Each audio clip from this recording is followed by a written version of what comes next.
चीन में बढ़ते सांस के मरीजों को देखते हुए दिल्ली अब हाई अलर्ट पर है।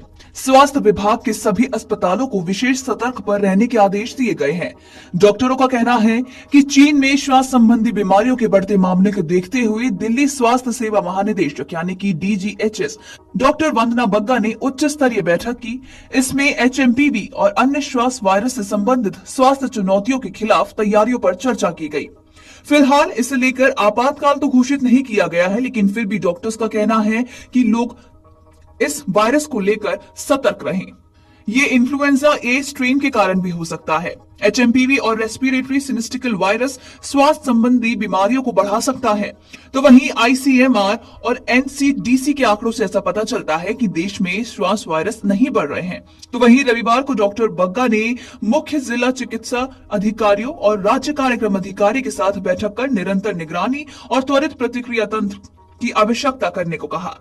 आपको बता दें कि सरकार ने सलाह भी जाहिर की है कि जिसमें कहा गया है कि IHIP पोर्टल के माध्यम से सभी इन्फ्लुएंजा बीमारी की शीघ्र जानकारी दें। साथ ही इन्फ्लुएंजा के मामलों और प्रयोगशाला से पुष्टि किए गए इन्फ्लुएंजा मामलों के लिए लाइन लिस्टिंग को ठीक से बनवाएं। संदिग्ध मामलों के लिए सख्त आइसोलेशन प्रोटोकॉल जारी करें। उपचार के दौरान सार्वभौमिक सावधानियों का उपयोग सुनिश्चित करें। तो वहीं सटीक रिपोर्टिंग और प्रभावी उपचार की सुविधा के लिए निजी अस्पतालों के साथ सक्रिय रूप से संपर्क में रहें। गंभीर इन्फ्लुएंजा मामलों का इलाज करने में सक्षम सुविधाओं की पहचान, विशेष रूप से वो जो वेंटिलेटर सहायता प्रदान कर सकती है। इसी के साथ हेल्पलाइन नंबर भी जारी किए गए हैं, जो कि 011-22307145 और 011-223-00012 है। आपको बता दें कि दिल्ली में मेडिकल अफसरों ने रविवार को ह्यूमन मेटान्यूमोवायरस यानी कि HMPV और अन्य सांस संबंधी बीमारियों से जुड़े खतरे से निपटने के लिए दिशा निर्देश जारी किए हैं। मेडिकल सर्विसेज की महानिदेशक डॉक्टर वंदना बग्गा ने दिल्ली में सांस से जुड़ी बीमारियों की तैयारियों के बारे में मुख्य जिला चिकित्सा अधिकारियों और राज्य एकीकृत रोग निगरानी कार्यक्रम यानी कि IDSP अधिकारी के साथ चर्चा की।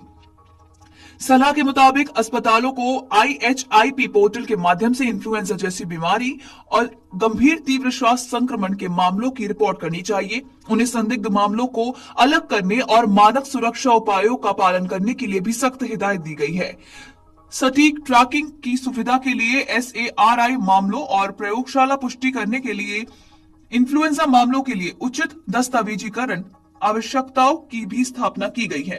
इसके अलावा अस्पतालों में हल्के मामलों के लिए paracetamol, antihistamine, bronchodilators, cough syrup और ऑक्सीजन मौजूद होने चाहिए। चीन में HMPV के प्रकोप और सांस संबंधी बीमारियों के इजाफे की रिपोर्ट के बाद ये उपाय लागू किए गए हैं। हालांकि बयान के मुताबिक IDSP, national centre for disease control और WHO ने 2 जनवरी 2025 तक के आंकड़ों से सांस संबंधी बीमारियों के कोई इजाफा नहीं होने के संकेत भी दिए हैं।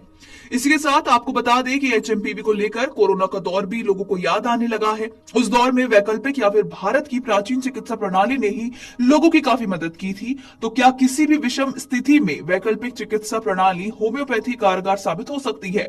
दरअसल होम्यो एमिगो दिल्ली के सीनियर होम्योपैथिक डॉक्टर और क्लस्टर हेड डॉक्टर आकांक्षा द्विवेदी का कहना है कि ये तरीके कारगर तरीके हैं। ह्यूमन मेटान्यूमोवायरस, जिसे HMPV के नाम से भी जाना जाता है, एक प्रकार का सामान्य श्वास वायरस है जो सभी उम्र के लोगों तक फैल सकता है। इस वायरस का ज्यादा असर बुजुर्गों और छोटे बच्चों पर होने की आशंका है। तो वही वायरस से संक्रमित व्यक्ति के संपर्क में अगर आप आते हैं तो आप इससे वायरस से संक्रमित हो सकते हैं, जैसे कि नाक बहना, गले में खराश, सिर दर्द, थकान, खांसी, बुखार या फिर ठंड लगना इस वायरस से संक्रमित होने के कुछ सिम्टम्स हैं। डॉक्टर द्विवेदी के मुताबिक ये आम से लक्षण आगे चलकर एक बड़ी आफत का सबब भी बन सकते हैं। फेफड़े प्रभावित हो सकते हैं और सांस लेने में भी दिक्कत हो सकती है। इसलिए सभी को ऐसी हिदायत दी गई है कि भीड़ भाड़ वाली जगहों से बचें।